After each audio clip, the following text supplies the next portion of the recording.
Welcome to Courage on the Pitch, brought to you by Wake Orthopedics Urgent Care. North Carolina champions again! Here's Megan O'Keefe. Hello everyone, welcome back to Courage on the Pitch, presented by Wake Orthopedics Urgent Care. And lucky us, we get 2 weeks back-to-back with coaches. This week we've got Emma Thomson on the show, one of the assistant coaches with the Courage. And a little bit of a background on Emma. She has been an assistant coach with the team since earlier this year, back in January, but she's also been coaching for the Courage Academy for just over a year and a half. Emma grew up playing in England, where she was from, and she's been on the England youth national team. She's got experience playing in the FA Women's Super League, as well as playing for Penn State, and then coaching with George Mason for over 5 years. So tons of playing experience as well as coaching experience. So Emma and I chat all about the importance of women in coaching and being a leader there, as well as what her role has become with the Courage now after everything that has gone on with the team. So we'll get to our conversation with Emma in just a little bit. But first, let's recap some of this past weekend's games. So our men's side, NCFC, hit the road and they played against the number one team in the league, Union Omaha, and sadly lost 3-1. And then the Courage took to the pitch at home against Gotham last Sunday and also lost 3-0. So tough weekend for the club. We just got a couple games left in the season for both teams. So we'll preview those games right at the end of this episode. So we will get to our conversation with Emma in just a bit, right after these messages. Courage on the Pitch, off the field. I am super excited to have Emma Thomson on the show. We are blessed with two coaches back-to-back on the show. We had Sean last week. We got Emma on the show this week. First, Emma, I know you've been with the team since, early 2021. So earlier this year, you signed on as an assistant coach. So first, just describe to us what your role is as an assistant coach. I know there's a couple assistants on the staff, but what's your role technically? Good. Well, first of all, thanks for having me on. Super excited. And, I listened to your podcast and it's a great opportunity for me to listen to some of the other players and coaches. So thanks for that. So this is only my first season with Courage. Like you said, I'm an assistant coach. So I help with training sessions, assisting the head coach in any way, whether it be training sessions, functional work. Big part of what I do is the game analysis during games. So a lot of the time, especially in the first half, you'll see me sort of on the perch a little bit higher where I get a better vantage point and using our software. Yeah. It's not a bad view. It's actually the best seat in the house.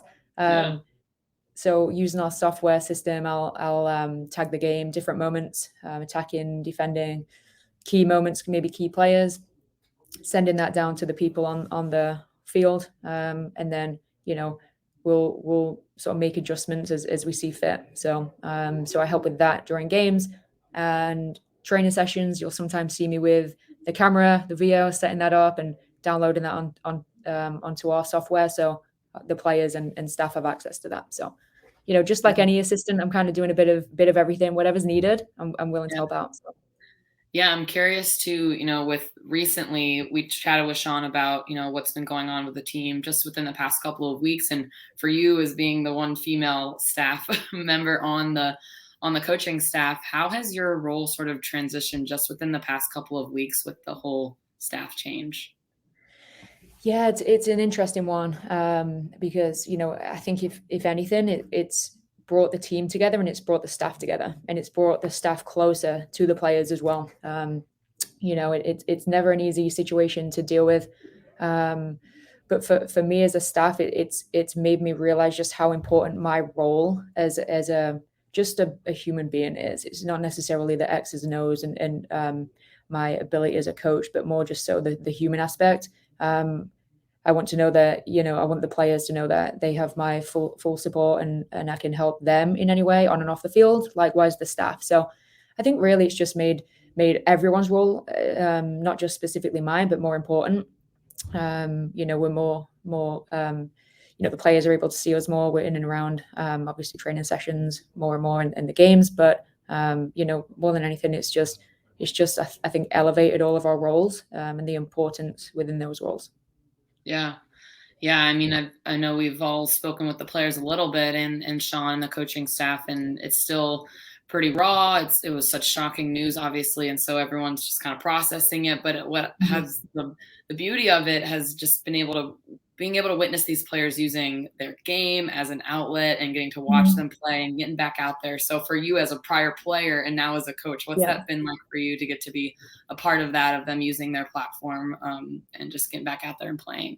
Yeah, it's definitely been everyone's process is different. There's some people that have used their platform to get a message out. There's some people that just aren't quite ready, and then there's some in between. And I think the most important thing is that the players feel like they can talk out if they want and if they need, and that they have the support of everyone involved. Being on staff and being the only female member on staff, naturally I have a closer connection with players in some capacity. There's going to be some players that feel like they can reach out to me in some capacity. There's some that might feel they reach out to another staff member if possible. But I'm in and around the locker room if and when needed, and they know that I'm available at any time. And first and foremost, it's just about them and whatever they feel like they want to share with the soccer world. Everyone's supporting of that. Yeah. Yeah, it's interesting. You also mentioned like the human aspect of this and how it's kind of opened up everyone's eyes, like obviously just creating a safer environment for everyone and just treating everyone like human beings. And I asked Sean a similar question with it, with the past couple of weeks, if there were any moments that he saw that sort of clicked, like this is just more than soccer. Like this is genuinely about like making a change for human beings, for society. Were there any moments for you personally that things clicked, like, wow, I'm part of something really big right now? Yeah, I mean, and I think Sean gave a similar message. It's when teams have been coming together at the beginning of games. I think that's a huge moment. It's an opportunity for everyone to just kind of pause, look at the bigger picture, take a step back, and look at it from a different perspective. And the unity that the players have shown is massive, and that's the way that this league's going to go forward. I think that's going to be part of the league's success going forward. It is the unity between the players and staff. So that's a big one. And yeah, I think just for me, just being able to be around the players and we're in the trenches, we're going to games, we're going to training sessions in this moment. And, for me, that's the most important piece for me is just being able to be part of it and be a resource if needed. So yeah, that's pretty important to me. Yeah. And most of us know that you also a coach with the Courage Academy. So like this isn't your only job here. You wear many, many hats. And so I'm curious of how this experience maybe has changed your approach to coaching younger players and being that role model to them. I'm curious how this has affected that role that you have as well. Yeah, so I work with the Courage Academy, and that's my main role. That's where I'm on the field every day with those players, and I'm at their games, and I especially work with the younger players. And as a coach and as a female role model, I take that really seriously. Way before any like news came out about the NWSL and goings on, but I think it's just brought it to attention just how much of an impact you have on the people around you, especially as a coach, especially as someone that players look up to.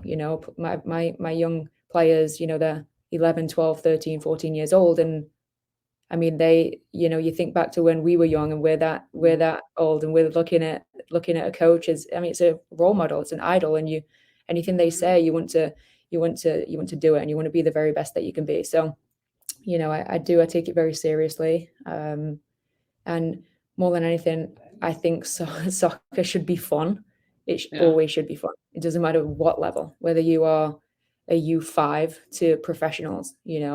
There's obviously a serious part of the game when people's careers and livelihoods are at stake. But no matter what, it's at the end of the day, it's a game and it's a sport. And if you as a coach, you can't take it back and see that, then I think you've got to question why you're in the job. It should be fun. It's a sport, and I think that should come across to the players. Yeah, absolutely. I mean, when I first started working, I saw that you would hop in on the drills and were playing in scrimmages, and that looked like a freaking Mm. blast with the Courage. What's it like getting out there and getting to play with them? That's not by choice, might I add. I'm quite okay staying on the opposite side of the line and coaching. So it's definitely not by choice. That's been, numbers down, especially when players are on international duty. I occasionally get thrown in. It's been a while since I've played. I like to think it's like riding a bike, right? You can pick up Mhm. where you left off. But, as you get a little bit older, you get slower, you need a longer warm up. It's not that easy. But I do enjoy it. It's good fun and that's my workout for the day if I do join in. Yeah, So, I can check that off at least. yeah. No kidding. You're like reserving the ice bath for a solid hour after Yeah. that training. Yeah. When you've got Yeah. Jess or Lynn like running right by you, my main role during training sessions is to give the players confidence. So when they're running right by me, it's for them, it's for them. You're welcome. I'm working really Yeah, hard by standing yeah, right here like a cone. yeah, exactly. That would be Yeah, my good approach. I'm skill. like, you know those little yellow men that you guys post up to play in the drills? Yeah, the mannequins. I'll Mhm. be the mannequin. Just put me out Yeah, there. it's pretty much how it goes.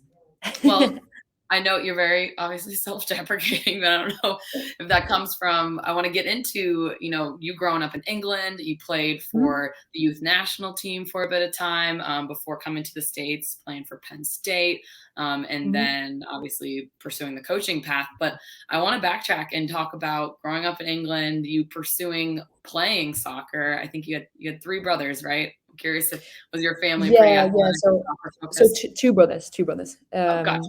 An older brother and a younger brother. So I'm the middle child and the only girl in the family, Uh-oh. which probably So explains was a it a lot. big football family? Yeah, pretty much. My older brother, 3 years older than me. So, growing up, I just wanted to follow him around, follow his friends around, try and play as much as I can. Um, where I grew up, there were no teams. There were no girls teams at all, no organized soccer or football back in those days. I think I was part of the very first girls football team, which was in my hometown called Retford United. The glory days, there was like I think 9 girls that got together and we were like, we want somewhere to play. Like, can Yeah. we join a team? And I'll never forget my first coach, Emma Brady. I've still keep in contact with her now. And that was the first team, and I absolutely loved it. And playing with my brother and his friends, I just kind of learned how to play without any organized training at all. Um, Mm, and then yeah, like from there, continued playing. Realized I was pretty good. Like ended up like getting into it a little bit more, and like I ended up playing for the local team or the women's team, which is Doncaster Bells at the time. mm, And I stayed with them until yeah, I decided to go to America in 2008. So for me, it was a massive decision. I was 18, I had no idea about life. It was just trying to figure it out. yeah. But for me, I knew I was really serious about the sport. I wanted to do it full time. I wanted to train at the best level I can. I wanted to also pursue an education, and the Mhm. opportunity to come over to America um, kind of made that possible. So it was really like random how I ended up in state college, but somehow I landed on my feet. Uh-huh. Um, and ended up at Penn State. And again, I played for some really good coaches, and the staff are still there now. So great mentors as a coach. Looking back now, um, so yeah, that was kind of my journey over to America. Yeah. Yeah, like grew up playing locally, and then at the age of 18, like I decided to come over here and play. Okay, so you said it was random. What about being connected to Penn State? How did that come about? Yeah, so I was playing in the women's Super League is I believe what it was called then. So I was 16, probably 17, and we were playing Arsenal. I'll never forget. And Arsenal were playing us in Doncaster, and we had one of the coaches sort of I'd been in contact with a few coaches, and had no idea of the level, the location, knew nothing about America, knew nothing about the NCAA or Division 1, 2, or 3. So, you know, you can only imagine like the contact I was having with some, random coaches all over the place. Yeah. But a few coaches, I'd been in touch with, and one had scouted me during a game against Arsenal. And at the time, Penn State had lost some players to the U20s World Cup, I want to say. So they needed someone to come in and potentially play right away, and a defender specifically. And, I remember getting a call. I think it was like maybe May. I could be exaggerating, because it's been many years now, but Yeah. I feel like it was very spur of the moment, like, hey, do you want to come over and play at Penn State? And I was like, okay. And, the next thing I knew, I was like on a plane moving to America. And which is crazy because, I'm not that old, but, back in those days, I didn't have a smartphone. It was, I couldn't just text or call home. I literally had to get Skype and get my webcam on and like schedule meet and greets with the family. So yeah, it's funny looking back, but it was definitely the best decision I ever made. Wow. Yeah, that is serendipitous, but it certainly worked out for you. What It did. was some of the biggest differences, either on the field, soccer-wise, between England and America, or just culturally? What were some of the biggest changes for you, especially since it was such a dramatic time Yeah. change? Yeah. God, let's see. I mean, back then, I want to say, and we're dealing with Pennsylvania, right? So it's not like it's in the South where it's like really hot and humid. But for me, coming from like somewhere where it rains all the time and it's cold and it's like quite dreary on the best of days, it was hot. And it was hot, and like coming into preseason, I mean, I feel like I was in shape, but my Oh, God, it that hits heat, you. the heat in over here is like no joke. You gotta prepare that.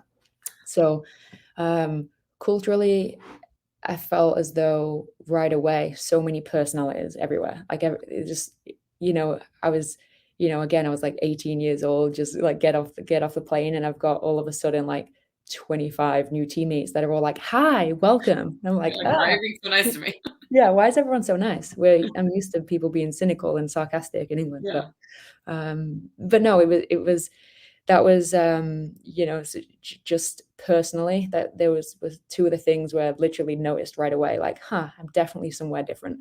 And then on the field, I just found that everyone is for the most part pretty fit and athletic, and the game's, quite transition based.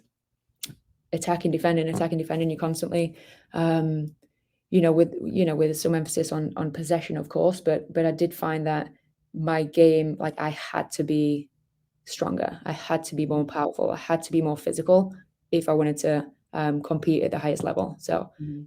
I realized quickly that, that's going to be a part of my game and I think I did. I think I improved in that area throughout the 4 years. So, And you were a center back all 4 years? yeah, so I was outside back or center back. Yeah. Yeah. Yeah. Were you Uh, always very defensive-minded growing up even, or was that sort of a Penn State transition? No, pretty much. I mean, I've played centre mid or a 7-11 at times as well. But for the most part, I would say I'm more comfortable playing at the back. Yeah. Yeah. Maybe it's Yeah. because of my lightning pace. I only asked because I was a center back as well, so I was like, "No skill Yeah. over here, but I'll sit Yeah. back and tell everyone else Yeah. what to do." Exactly. Just like move some people around. It's all good. Yeah. Play my feet. Yeah, So exactly.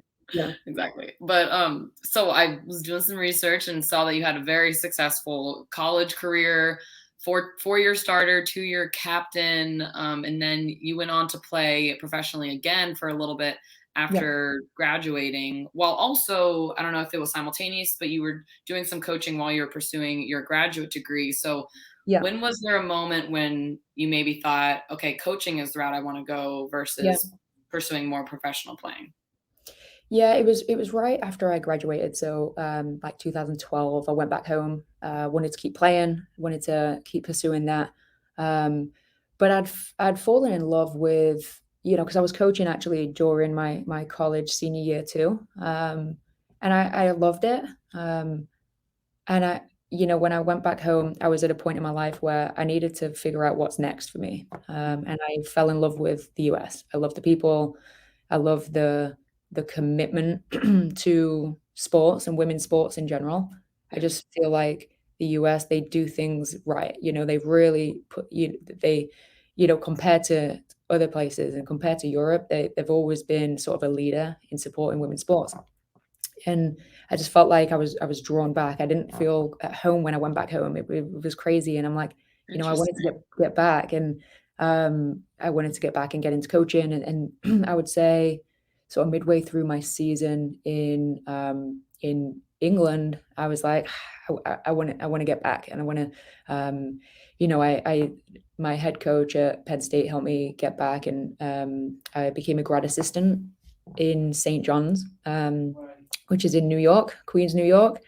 So I was there for 2 years with Ian Stone. It was a great experience because I was able to do my master's, and I was, part of the coaching staff right away. And it put me in some more comfortable positions, and it allowed me to learn and be a fly on the wall. And I enjoyed it, and that's really what got me into coaching full time. Yeah, and then you went on to Mason. Got some Northern Virginia representation. We've chatted about this before. And I actually think that we crossed paths because I played at American, and there were a couple, because you coached there till 2020. Yeah, that's right. So just last year, really. Yeah. Yeah. 2 years ago. I don't know what year we're in nowadays because COVID is COVID. So, so in 2015, I moved down to the Northern Virginia, DC area. Nova. Yeah, there it is, Nova, which is actually why my dog is called Nova. Northern Virginia. Surprised I haven't mentioned my dog yet, but we'll get to that. We'll get there. Please save the best for last. Yeah, and so I was an assistant coach there with Todd Bramble, and I was there, I think, 5 seasons, maybe even 6. And then and during that time, coaching licenses, youth club as well, just embraced everything that was the crazy Northern Virginia world of soccer. And I think that's where I started to realize, like, where I am as a coach, who I am, and what area I enjoy, whether it's college, youth, pro. There's a lot of different avenues, and I felt like I was being exposed to a number of them. So overall, it was a great learning experience. And I was there until last year when I moved down to North Carolina. So. Yeah. And it's interesting that you said that sort of helped you start to figure out, I guess, like your coaching identity, because it was still pretty early on in your coaching career. Yeah. I guess in terms of then or now, how would you describe your coaching style or what you sort of like to focus on? What brings you joy with the coaching hat on? Yeah, that's a good question. I mean, I'm still learning a lot as well. Like, I'm still at the beginning of my coaching career, I want to say. I mean, getting there. And I feel like every week, if you're good enough and able to take a step back and look at, sort of really self-analyze, you should be. And I know I am constantly growing. Like, I'm constantly looking at myself and be like, I need to do that better. Or I think I'm lacking in this area. I want to go and research and follow some people and go and watch some sessions to just develop and grow as a coach. And, quite frankly, I think you forever growing as a coach. Hopefully, I'm going to keep growing until I'm like 50. I mean, I don't know how long I'll be on the field, but that's a scary thought. But, I just constantly, I'm obsessed with trying to get better, and trying to be the best that I can be, for the players. I think the way that I coach is it's very much like my personality. Maybe I like to be a positive environment, but I also like we take it seriously when we compete, and there's finding the balance of when you can pull the reins back a little bit, and when you can get after it. I like my teams to want the ball and like to play, possession style, but there's going to be times when just in our identity, we're going to have to go more direct and bypass lines. But biggest thing, and, you ask my younger players what, a key word or something that we always bring up, and it's the ability to compete. I just think you cannot play this sport unless you're willing to compete at any level. So, I think it's a mentality. So yeah. And, again, I'm enjoying it because I'm currently involved with the youth and the pro game. So I can, any day I can go and be involved in the youth team, the pro team, and I'm picking up off coaches and players there. And then I'm going to the youth game and trying to implement my own playing style or my own themes. But I'm picking ideas off this coach or that coach and trying to put it together. So, Yeah. yeah. I'm surprised we even got you for 30 minutes today because it sounds like you have a lot of soccer practices to go to. But Yeah. kind of going full circle from what we talked about at the beginning, you as a player, did you have a coach that you really looked up to, and sort of going back to that conversation of the importance of female role models in the sport? Did you have Yeah. anyone that you really looked up to, male or female, in that coaching role? Yeah, definitely. I mean, and right away, like I wouldn't be here if it wasn't for like my coach back in England, Emma Brady, who really just made me love the game. She allowed us to. She created the first team. I mean, she is pretty influential on where I am today. I think through every sort of journey or stepping stone in my journey so far, there's been a coach that I've picked something from. And it could be the way they manage their players. It could be the way they coach on the field. It could be just who they are as a person.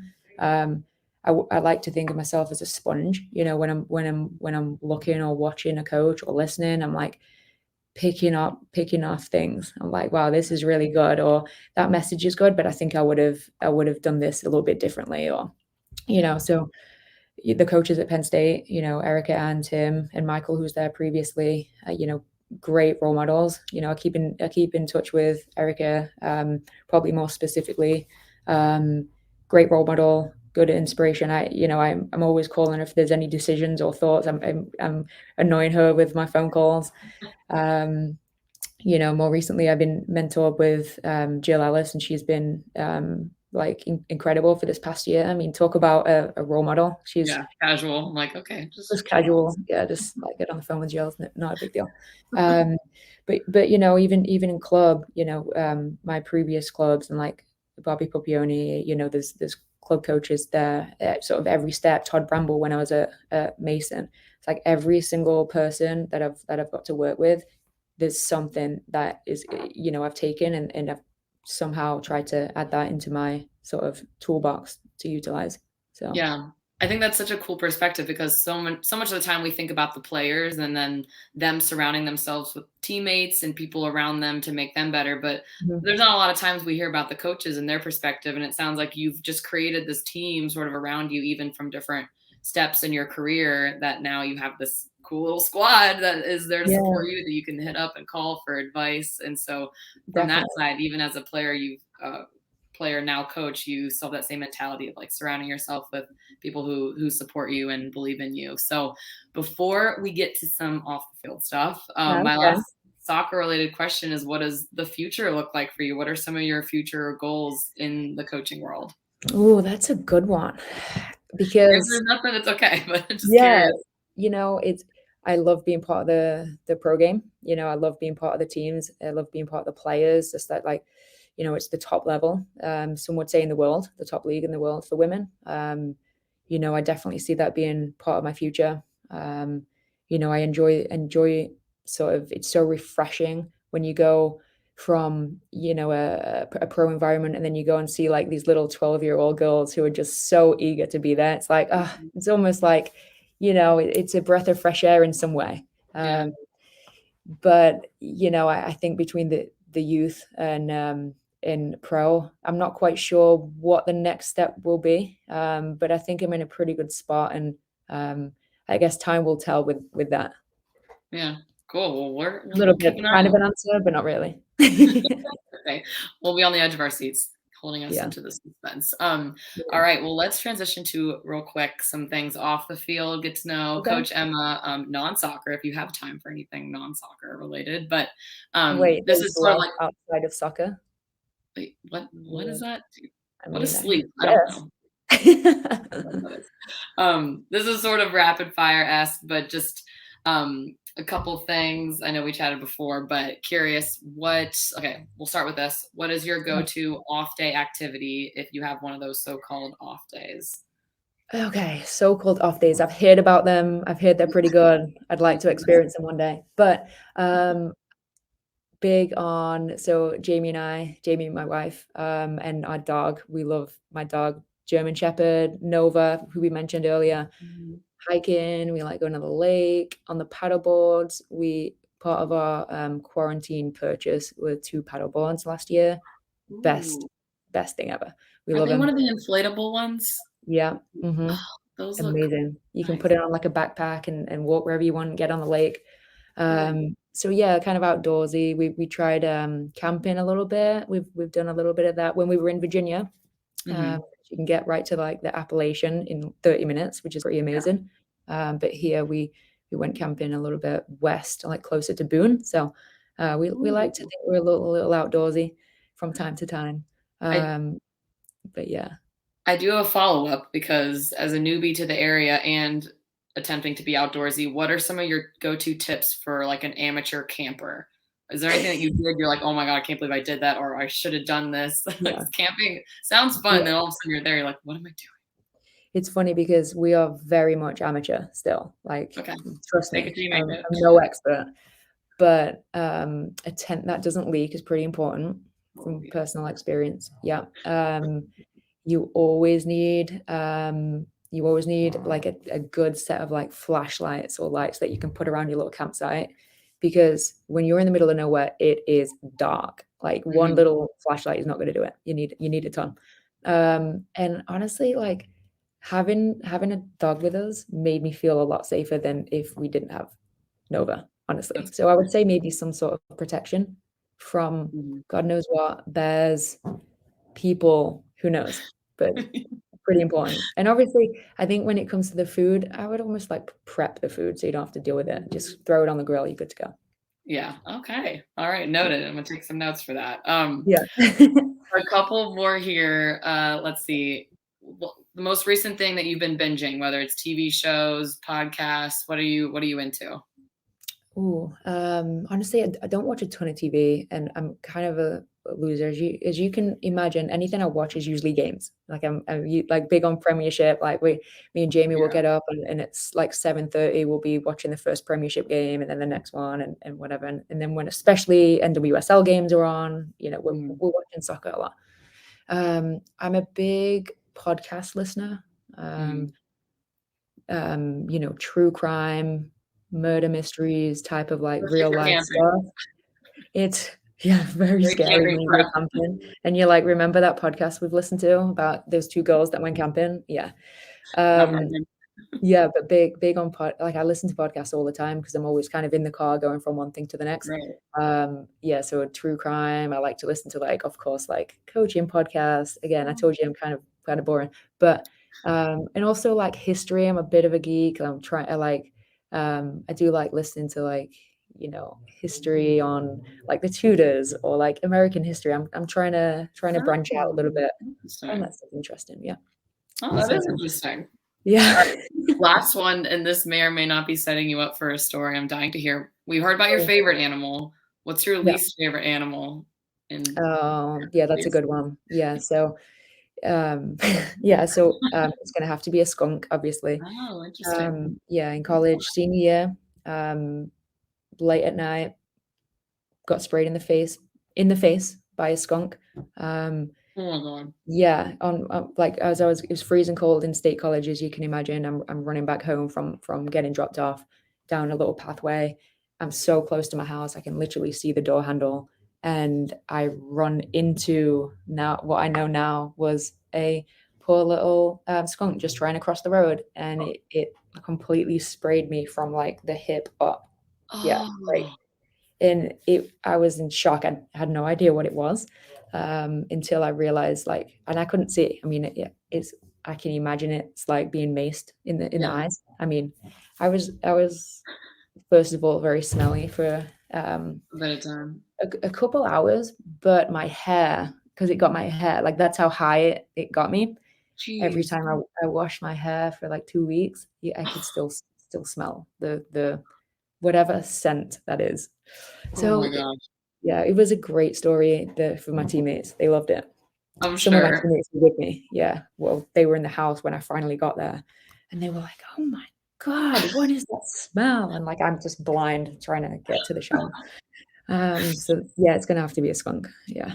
Oh my God, good answer. I feel like that's excellent for as a defender or even an attacking player. Like no one wants to be around you. You won't be challenged at all if you Yeah. smell that. Yeah. But I didn't have any friends or anything either, so that was the bigger issue. Yeah, personal issue. Weigh the pros and cons. Do you want to be pressured on the field or do you want to Yeah. smell normal? They All still right. talk about it now. Like anytime I see the coaches, they're like, there'll be someone else who'll be like, "Hey, tell them the skunk story." I'm like, fine. Very good, man. Yeah. Well, this episode could not be complete without your skunk story. So Thank you. I guess we will wrap it up with that. That is a great way to finish it up. I mean, Of course. I've been around Emma. She smells fine now. So everyone, when you come to a game, support the team, support Emma and her normal smell. Anyway, appreciate you joining us on the show and all of your wisdom that you share with us, your coaching wisdom and playing experience as well. So thanks, Emma. I'm sure you have another soccer practice to go to. So thank you. Yeah, thank you so much for having me. Coming up on Courage on the Pitch. All right, shout out to Emma for being on the show. Let's quickly preview the upcoming games. NCFC will be at home this weekend on Saturday, October 23rd. They kick off against South Georgia at 7 p.m. Be sure to get your tickets, or you can tune in on ESPN Plus as always. And the Courage, they're actually on their international break right now, so they won't have a match until Saturday, October 30th. This will be their last game of the season. It's on the road against Portland, and that kicks off at 10 p.m. Eastern. Grab your coffee, stay up. It's a must-win game for them to stay in playoff contention. So be sure to mark your calendars for that match. It's going to be a big one. But as always, thank you so much for tuning into the show, and appreciate a like, a comment, share the show on social media and with your friends. And yeah, hope you all have a great rest of your week. Courage on the Pitch is sponsored by Wake Orthopedics Urgent Care. Courage on the Pitch with Megan O'Keefe is part of the Capital Broadcasting Podcast Network, with new shows available every Thursday on WRALSportsFan.com or wherever you get your podcasts.